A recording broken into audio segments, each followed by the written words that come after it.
আমি 8 মাসের গর্ভবতী। রান্নাঘরে রান্না করছিলাম, হঠাৎ আমার শাশুড়ি এসে পেছন থেকে বলল, তুমি কেন রান্না করছো? তুমি রান্না করলে তোমার হাতের রান্না করা খাবার আমি খাবো না। আমি একটু অবাক হয়েই বললাম, কেন আম্মা, কি হয়েছে? এতদিন আমার হাতের রান্না করা খাবার খেয়েছেন, তাতে কোনো সমস্যা হয়নি, এখন কি সমস্যা হলো? এমনিতেই আমি আর রান্না বান্না করতে পারবো না, আপনার ছেলেকে বলুন অন্য আর একটা বিয়ে করতে। নতুন বউয়ের রান্না খেয়ে যদি আপনার যৌবনকালটা আবার ফিরে আসে। আমার কথা শুনে আমার শাশুড়ি আম্মা আরো বেশি রেগে উঠলেন, বললেন দরকার হলে করাবো আমার ছেলেকে আর একটা নতুন বিয়ে। আমাকে ধমক দিয়ে বলল, তুমি এক্ষুনি রান্নাঘর থেকে বের হও, আমি রান্না করবো। এই বলে আমার শাশুড়ি রান্নাঘরে ঢুকলো। আমার শাশুড়ি কড়াইয়ের দিকে তাকিয়ে বলল, হায় আল্লাহ, কত তেল দিয়েছে? সেটা শুনে আমার মাথা আরো গরম হয়ে গেল। ভারী শরীর নিয়ে এত কাজকর্ম, তারপরেও ঝগড়া ঝামেলা আর ভালো লাগছে না। আমি বললাম, কোথায় এত তেল দিয়েছি আম্মা? আমি তো পরিমাণ মতোই তেল দিয়েছি। আমার শাশুড়ি বলল, আবার মুখে মুখে তর্ক করো তুমি আমার থেকে বেশি বোঝো নাকি? আমার চুলগুলো কি এমনি এমনি পেকেছে? তুমি এখনো এখানে দাঁড়িয়ে আছো? এক্ষুনি রান্নাঘর থেকে বের হয়ে যাও। আমার আর আমার শাশুড়ির চেঁচামেচি শুনে আমার স্বামী আর তার রুমে থাকতে পারলো না, সে রান্নাঘরে চলে আসলো। এসেই বলল, মা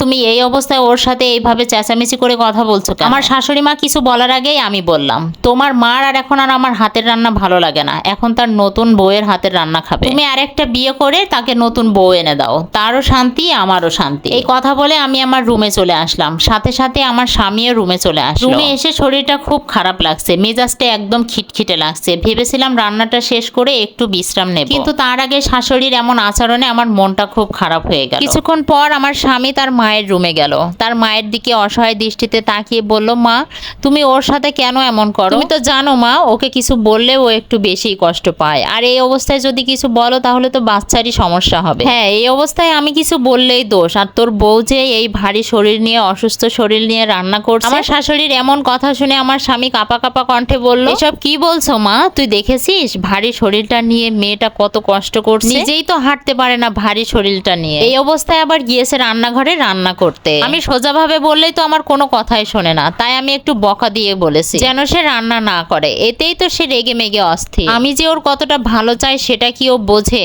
এমন কথা শুনে আমার স্বামীর চোখ দিয়ে পানি চলে আসলো। আমার শাশুড়ি আবার বলল, ও আমার উপরে রাগটাই দেখলো, ভিতরের ভালোবাসাটা দেখলো। কথাগুলো শুনে আমার স্বামী রুমে চলে আসলো। প্রেগনেন্সির আমার এখন 9 মাস চলছে। বিকালে আমার শাশুড়ি আমার মাথায় তেল দিয়ে চুলটা বেঁধে দিচ্ছিল। ইদানিং আমার চলাফেরা করতে খুব বেশি কষ্ট হয়। আমার শাশুড়ি মুখে যাই বলুক না কেন, তার যত্নের কোনো ত্রুটি থাকে না। যত্ন করলেও সে সারাক্ষণ তার মুখ চলতেই থাকে। ইদানিং আমার একটু বেশিই খোঁচায়। শোনো মেয়ে, আমি তোমাকে যত্ন করি বলে তুমি অন্য কিছু ভেবো না, আমি শুধুমাত্র আমার নাতি নাতনিকে ভালোবাসি বলেই যত্ন করি, নইলে আমার ঠেকা পড়েনি তোমাকে যত্ন নেয়ার। আমার শরীর খারাপ বলে আমি আর বেশি কোনো কথাই বললাম না। তাই আমার শাশুড়ি যাই বলে আমি চুপ থাকি। আমি চুপ করে থাকলেও আমার শাশুড়ির ভালো লাগে না। আমার শাশুড়ি চাই সে একটা কথা বলবে, আমি যেন তার পাল্টা জবাব দিই। আমি চুপচাপ থাকলে তার নাকি মনে হয় এই বাড়িতে মানুষের কোনো অস্তিত্বই নেই। আমার শাশুড়ি আমাকে বলল, কি রে কিছু বলছিস না কেন?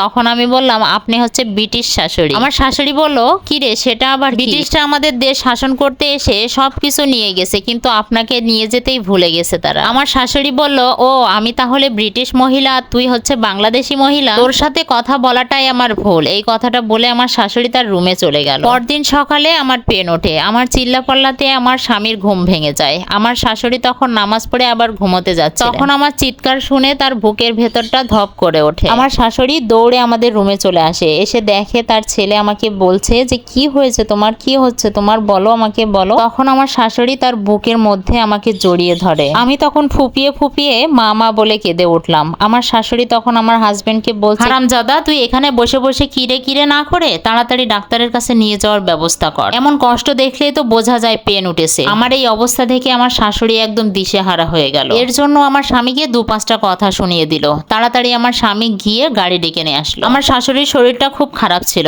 ওই জন্য তার ছেলে তাকে সঙ্গে আর নিল না। হসপিটালে যাওয়ার কিছুক্ষণ পর আমার স্বামী তার মাকে ফোন দিল, ফোন দিয়ে বলল যে মা আমাদের মেয়ে হয়েছে। কথাটা শুনেই আমার শাশুড়ি বলল, আলহামদুলিল্লাহ বাবা, মা মেয়ে দুজনেই সুস্থ আছে তো? আমার শাশুড়ি তখনই ফোনটা কেটে দিয়ে নিজেকে আর আটকে রাখতে পারলেন না, হসপিটালে তখনই ছুটে চলে আসলেন। সেই ছেলেকে বললেন, আগে আমার বৌমার কাছে যাব, আমার বৌমা কোথায়? আমার শাশুড়ি আমাকে দেখেই আর কান্না থামাতে পারলেন না, সে হাউ মাউ করে কেঁদে উঠলো। তারপর আমার স্বামী তার নাতিকে তার দাদির কোলে তুলে দিল। আমার শাশুড়ি তখন মেয়েকে কোলে নিয়ে মেয়ের কপালে একটা চুমু দিল, আর আমার কপালে একটা চুমু দিল। আমি আমার ছল ছল চোখে আমার শাশুড়ির দিকে তাকালাম। আমার শাশুড়ি আমাকে বলল, তুমি ভেবো না যে আমি তোমার জন্য দোয়া করছি, আমি আমার নাতির জন্য দোয়া করছি। আমার শাশুড়ির কথাটা শুনে আমি হেসে দিলাম। তখন আমার শাশুড়ি বলছে, তোমাকে পণ্ডিতি করে হাসতে কে বলেছে? তোমার সিজার হয়েছে, তোমার সেলাইটা খুলে যাবে।